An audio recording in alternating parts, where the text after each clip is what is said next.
வணக்கம். சற்றுமுன் வெளியான முக்கிய அறிவிப்பு. 2500 உயரப்போகும் மகளிரின் உரிமை தொகை. தமிழ்நாட்டில் என்ன நடக்கப் போகிறது என்பதை எந்த ஒரு வீடியோவில் தெளிவாக பார்க்கலாம். டெல்லியில் நடைபெற்றுள்ள சட்டசபை தேர்தலுக்கு முன்னதாக டெல்லியில் உள்ள பெண் வாக்காளர்களை கவரும் வகையில் காங்கிரஸ், பாஜக, அதைத் தொடர்ந்து ஆம் ஆத்மி பல முக்கிய திட்டங்களை அறிவித்து வருகிறது. இதில் பிரியா திதி யோஜனா திட்டத்தின் கீழ் ஆட்சிக்கு வந்தால் ஒவ்வொரு பெண்ணுக்கும் 2500 ரூபாய் வழங்கப்படுவதாக காங்கிரஸ் உறுதியளித்துள்ளது. கர்நாடகாவிலும் காங்கிரஸ் செய்தது போல பெண்களுக்கு 2500 ரூபாய் வழங்கப்படும் என்று காங்கிரஸ் அறிவித்திருந்தது.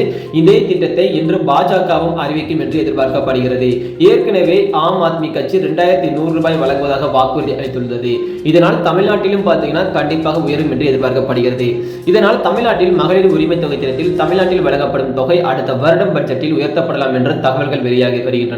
இந்த வருடம் அதற்கு வாய்ப்பில்லை என்றாலும் நிதி நிலைமை காரணமாக சிக்கல் ஏற்படலாம். 2026ஆம் ஆண்டு தேர்தலுக்கு முன் மாற்றப்படலாம் என கூறப்படுகிறது.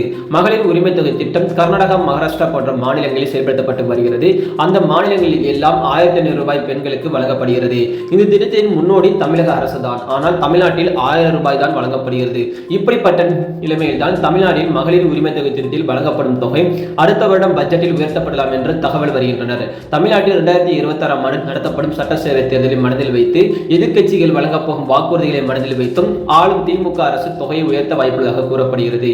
ஏற்கனவே புதிதாக விண்ணப்பித்துள்ளவருக்கு 3 மாதத்தில் உரிமை தொகை வழங்கப்படும் என்று தமிழ்நாடு சட்டசபையில் துணை முதல்வர் உதயநிதி ஸ்டாலின் அறிவிப்பு வெளியிட்டுள்ளார். இனி புதிதாக மகளிர் உரிமை தொகைக்கு விண்ணப்பம் செய்தால் அந்த விண்ணப்பங்கள் ஏற்க முடியுமா என்ற கேள்விக்கு தமிழ்நாடு சட்டசபையில் துணை முதல்வர் உதயநிதி ஸ்டாலின் அறிவித்துள்ளார். யாருக்கும் விடுபடாமல் எப்படி மகளிர் உரிமை தொகை வாங்க முடியுமோ அப்படி வழங்கி வருகிறோம்.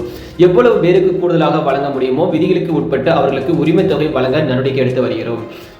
கலைஞரின் மகளிர் உரிமை தொகை திட்டத்தில் புதிதாக விண்ணப்பித்துள்ள தகுதியான அனைவருக்கும் 3 மாதத்தில் 1000 ரூபாய் உரிமை தொகை தரப்படும் என்று சட்டசபையில் துணை முதல்வர் உதயநிதி ஸ்டாலின் விளக்கம் அளித்துள்ளார். ஏற்கனவே முன்னாள் அரசு ஊழியர்களின் மனைவிகள், கார்ப்பரேஷன் ஊழியர்கள் மனைவிகள் ஆகியோர்களுக்கு எல்லாம் இந்த திட்டம் வாய்ப்பு வழங்கப்பட்டுள்ளது. ஆனால் ஏற்கனவே பென்ஷன் பெறக்கூடிய பெண்கள், அரசின் வேறு நிதிகளில் வங்கிகளில் பெறக்கூடிய பெண்கள் பணம் வழங்கப்படவில்லை. இவர்களுக்கு திட்டம் விரிவாக்கம் செய்யப்படும் போது அதற்கான அறிவிப்புகள் வரலாம் என்று கூறப்படுகிறது. வேறு சில ஆவணங்கள் சரியாக இல்லாத நிலையில் பெண்களுக்கு பணம் வழங்கப்படும்.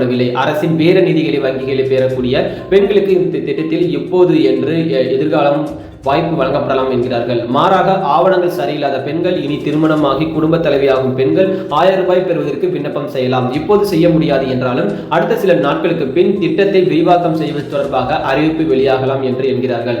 அப்போது விடுபட்டவர்கள் விண்ணப்பங்களை மேற்கொள்ளலாம் என அறிவிக்கப்பட்டுள்ளது. இதே மாதிரி ரேஷனுக்குரிய முக்கிய அறிவிப்பை நீங்க தெரிஞ்சுக்கணும்னு நினைச்சீங்கன்னா எப்போதுமே நம்ம சேனலுடன் இணைந்திருங்கள். அனைவருக்கும் நன்றி, வணக்கம்.